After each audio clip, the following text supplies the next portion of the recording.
on the image, we are sitting down with Karren and Gricelda from the SDMI Contact Center. They're going to talk us through some of the nuances of how to get scheduled as a patient and what to expect during the scheduling process. Thanks for joining me, ladies. Thanks for having us. So let's start by getting to know you guys. Tell me, each of you, a little bit about your background and what brought you to Steinberg Diagnostic. I'm Karren. I have been with Steinberg for 28 years. I have started in medical records and kind of moved my way through up front desk and director of the facilities, which covers the front desk, the medical records, and the tech aides at that point. And I came into the contact center about 3 years ago to kind of help redesign the call center. So that is my background. I actually started on the front side of Steinberg Diagnostic, which was in the facility, so I understood how to run the actual facilities. There was an opportunity in 2020 to become the call center manager, and I was ready for a new challenge, and with the redesign of the call center, I was ready for it.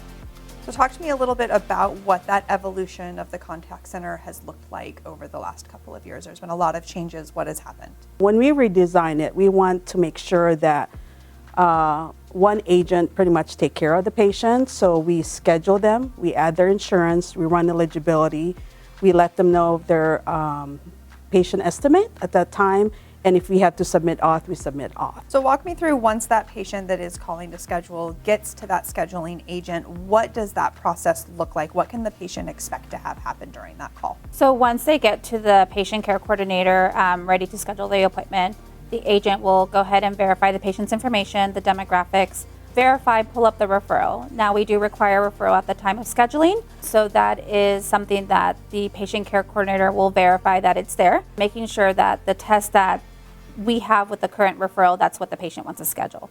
So they are going to go ahead and gather updated information. They're also going to request if the patient has a preference on location, date, that way they can look to see if it's something that they can accommodate the patient, also based on insurance guidelines determining if the exam that is patient needs to schedule requires auth, that way they know where to put the patient approximately. So if a patient wants to call and schedule, there's several locations for Steinberg Diagnostic throughout the city.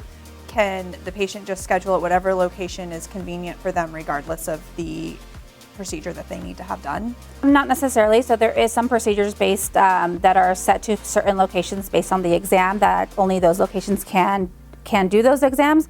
So we start off with verifying if the exam is a specific location.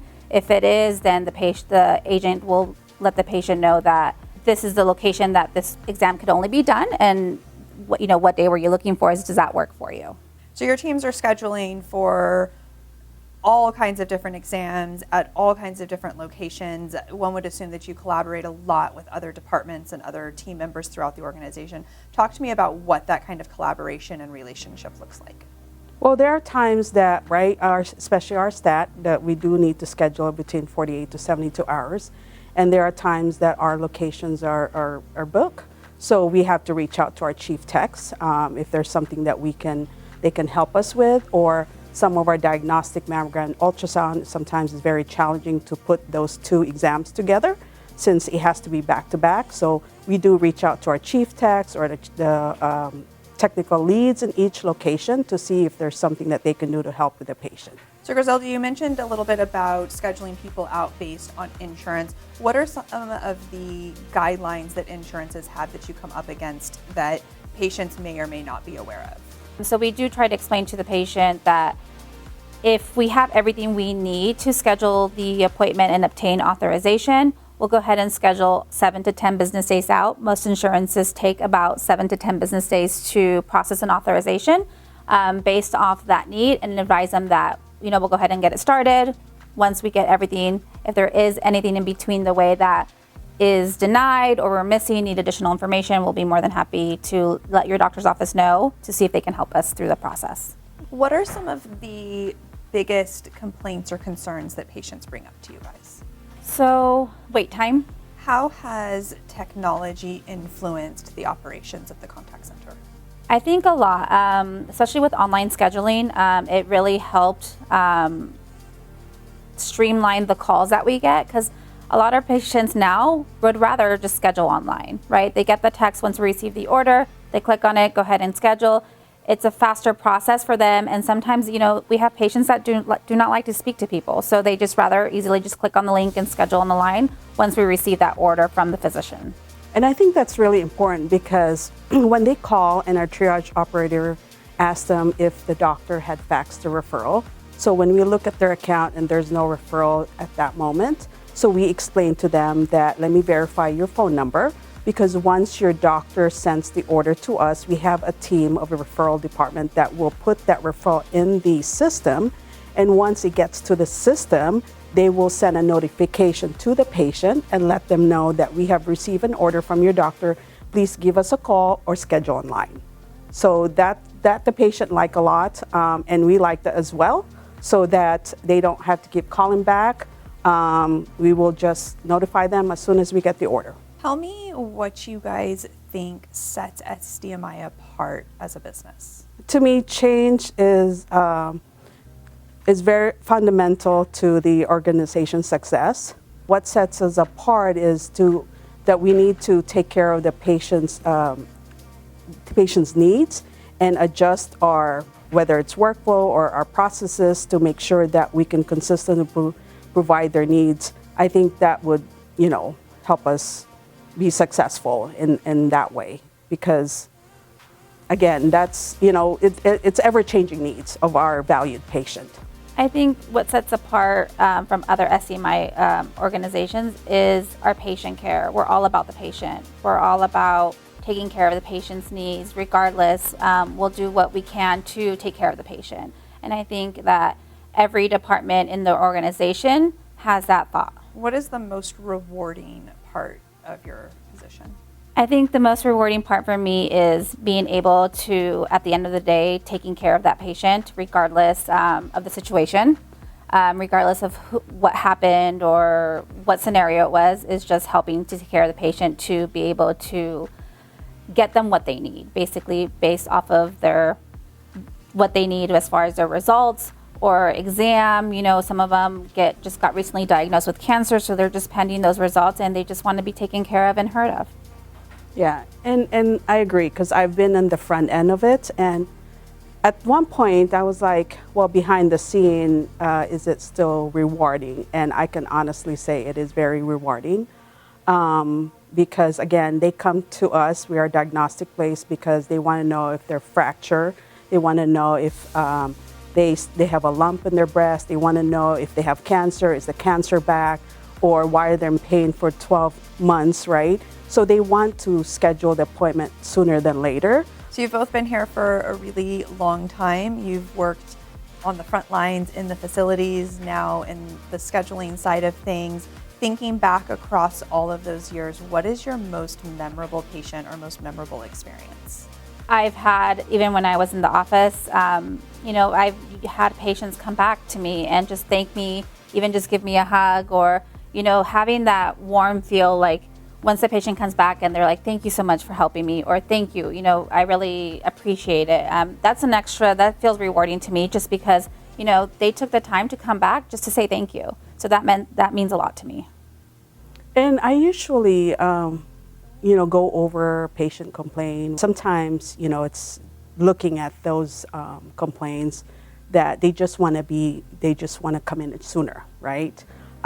Because at that time, whether the schedule is a week out or is very limited, and that was offered to them. And if I just call them back and offer them a sooner appointment, that's, it's very rewarding for me and the patient, because again, they want to come in sooner. And to try to do that all the time, and to them, it's just like a really big thing.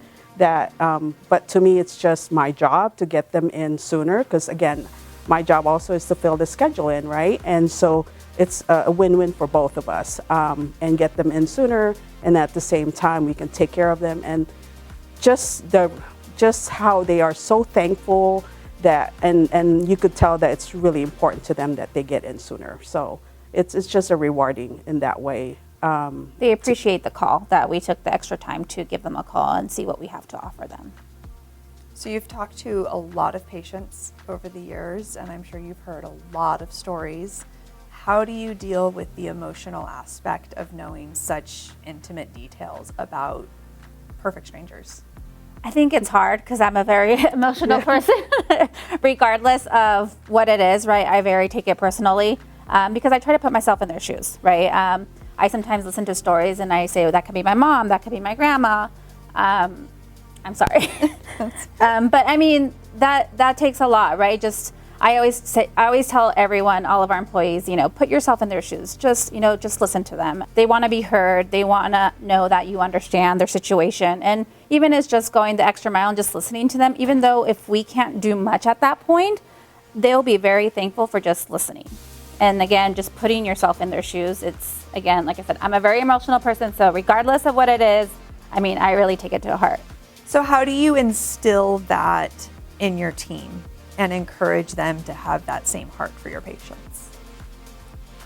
I just think, every day when we talk with each of the employees and the agents on a day-to-day basis, sometimes even, we try to engage them with that conversation and just talk to them through. And sometimes they have to take a step back and they don't realize, let me put myself in their shoes and try to understand. It's not just a day-to-day job, right? We're here to help them, take care of them. That's what we signed up for. And at the end of the day, I think sometimes it's just talking to them and giving them a little bit more of a, how would I say, just another engaging conversation with them that can help them that, sometimes they'll be like, oh, you're right, Gricelda. I didn't even think about it that way. And then, sometimes it just turns it around. What are you looking for in somebody that applies to work in the contact center? Well, obviously, depending on the position, right? But number one is the customer service, right? Because sometimes we can't teach that. And customer service, number one, usually if they have experience with call center, that would help as well. Physicians, because of the insurance or pre-authorization, we do require that. And the same thing when we're hiring, we also let them know the volume, because I know we're a little bit different with how many calls that we take every day. So we let them know, and we walk them to the call center as well. And then most of all, the same thing, just like I was explaining earlier, what we are and what kind of patients we get. We're diagnostic place that we will schedule patient due to this reason. And it's very important, right, that we listen to our patients and make sure that, I just want them to be able to accountable for what they do, because we're talking about patients' health, and making sure that we're asking whether it's the weight, do they have pacemakers? Sometimes the patient doesn't think it's important, but it is important when we're having MRI, right? So, we just want them to be conscientious in what they do, what they enter in the system, because it is helpful for our clinical team when schedule is there. So you talked about it being a high volume contact center. Can you put some numbers behind that and give our patients an idea of how many calls are actually coming through? That's roughly about 2,500 calls a day that we get on an average that are incoming to our contact center a day-to-day basis. And how many calls does an average scheduling agent handle in a day? So an average patient care coordinator will handle in a day about 45 to 50 in an average day. But not limited to. We have teams, but we do have teams that go up to 99, 66. I mean, there are some teams that can get there. Tell me, what is the biggest impact SDMI has had on you personally? Well, I came here because I was going to school for nursing, but I fell in love with the admin side of it, and I did have experience with leadership in the food and beverage. So working in the healthcare I love that passion. I love helping patients. And I think growing up also here, when I started, it was only 3 locations. And I do appreciate all the opportunity that I have given. So that's why I encourage my team that, you know what, even as a triage operator, I ask them to set goals on 3 months that you can be a patient care coordinator, even though you might not have experience in certain areas, but we would love to train them if they're willing to. I always just encourage them to do good where they're at, so I can always move them where they need to go. Somebody gave me a chance, so I would love to do that for my team. How about you? What impact has SDMI had on you personally? Personally, I mean, just being able to give me the opportunity to grow within the company. When I first started, I started as a front desk lead at that time at our Maryland Parkway location.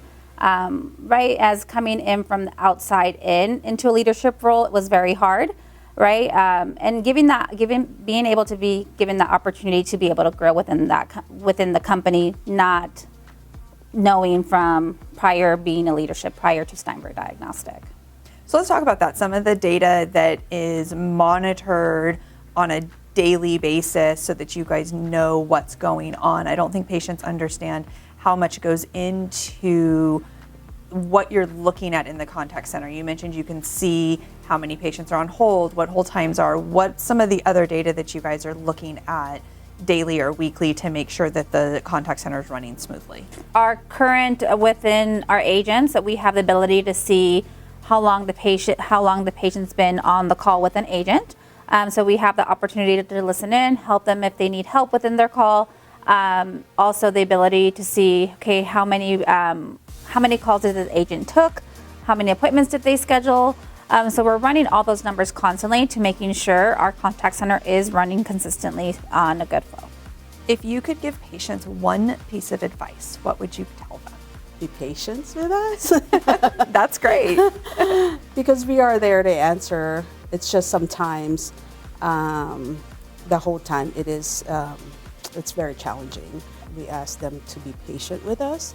And I know some of our triage operators will say, if you could just hang in there, just put us in your speakerphone. If you're just at home, we'll be there. And at the same time, also, it's sometimes with a cell phone. I know we get complaints that the drop calls. Unfortunately, if they're on the cell phone and we're on the, landline, it's hard to tell, where the drop call is. And at the same time, it's hard when I'm just having a conversation with you, your number doesn't pop up until I actually have your date of birth and, you know what I mean, that I can get that phone number so I can call you back. So there is a challenging time that we might not be able to call you back because it didn't get to the point that I have your account open. Now, if the account is already open, there's a drop calls, then our team should be calling you back and, apologizing for whatever reason, because sometimes there is a drop call. That's a lot. And with the drop call, sometimes, I always try to explain to the patient, just letting them know, sometimes the agent can't call right after because automatically once that drop call drops, the next call comes in right in. So it doesn't give them the ability to be able to put themselves on make busy, to be able to call the patient right back. So while they're finishing up the call that they got next, they're able to put themselves on makes busy and then be able to call the patient back. So it might not be right away, but it should be within the 10 minutes at least. That way, 'cause sometimes we get the patients that will call right back and say, oh, they dropped call and they didn't call me back. And then we explain that process. Any other frustrations with your positions that you would like to help patients understand better? Sometimes the online. We really appreciate that patient go online if they can, but sometimes I don't think they understand that they need to have the order on file for them to schedule online. And also certain exam cannot be scheduled online, such as diagnostic mammogram, right?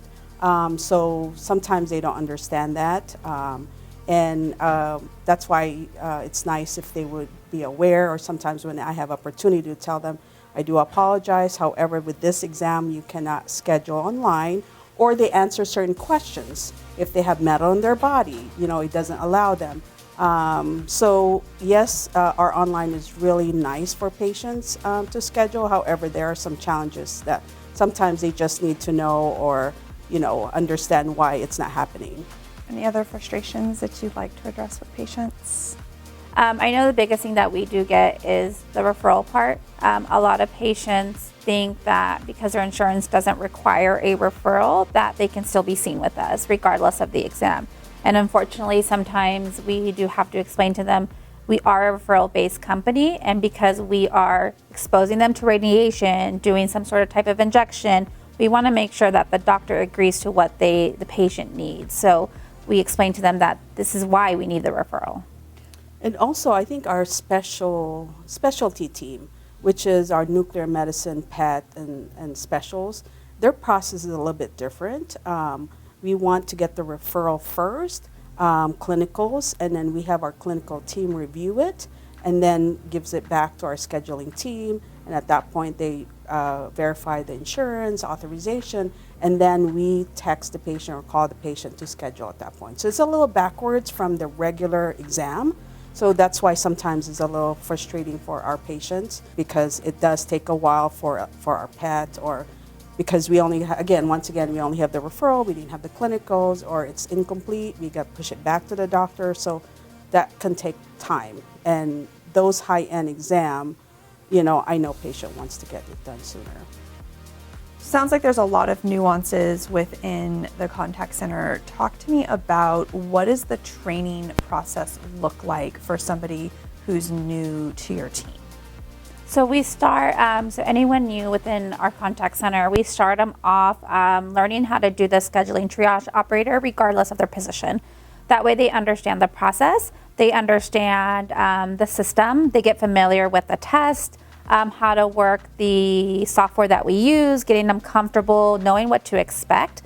So they're in that process about 2 or 3 weeks first, once they go into a scheduling process if they are a patient care coordinator.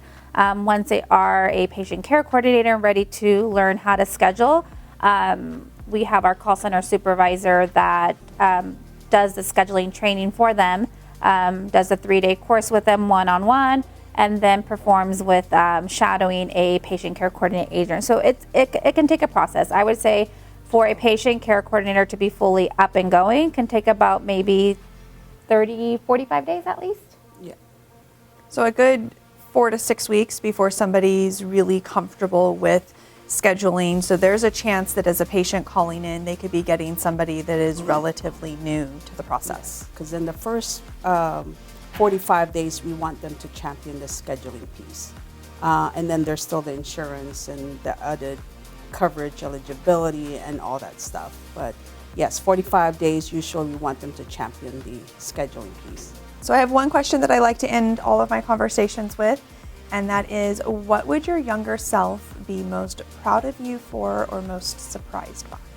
I think my younger self was surprised to take the contact center, which I'm very proud of and happy, because now I've done full circle. I've done all the non-clinical actually position or department in this company, which I am very proud of. I mean, they would be very proud of me being able to take it to the next step, take that challenge, not being afraid of taking every challenge that is given to me, no matter what obstacle comes in front of me.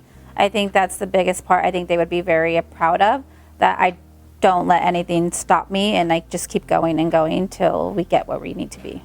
Awesome, ladies. Thank you so much for your time. Thank you. Thank you for having us. Thank you.